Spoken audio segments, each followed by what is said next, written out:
ஒரு குட்டி story about காக்கா. ஒரு காக்கா ரொம்ப அப்செட்டாக இருக்கும். அது ஒரு குரு கிட்ட போயிட்டு, எனக்கு லைஃப் பிடிக்கவே இல்லை, நான் ரொம்ப கருப்பாக இருக்கேன், அதனால எல்லாரும் என்னை ஒதுக்குறாங்கன்னு சொல்லும்.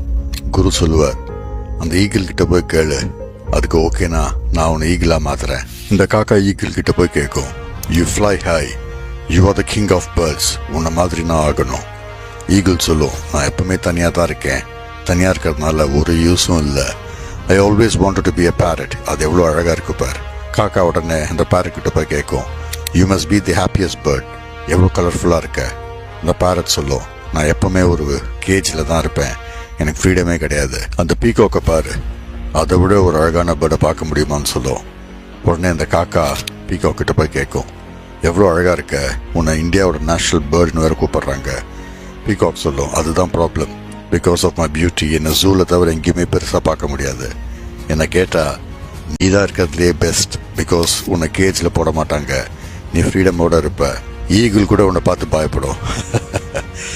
அதை கேட்டு அந்த காக்கா குரு கிட்ட போயிட்டு சொல்லும், நான் நானாகவே இருக்கேன். மோரல் ஆஃப் த ஸ்டோரி, நம்ம லைஃப்பில் அன்னெசரி கம்பேரிசன் வச்சுப்போம், அது நம்மளுக்கு அவசியமாக இல்லையான்னு கூட தெரியாது. பட் இன்னொருத்தர்கிட்ட இருக்கிறது தான் பெஸ்ட்டுன்னு நினச்சிப்போம். நீ இன்னொருத்தரோட உன்னை கம்பேர் பண்ணாக்க உன்னால் லைஃப்பில் எப்போவுமே ஹாப்பியாக இருக்க முடியாது. காக்காவாகவே இருந்துட்டு போகலாம்.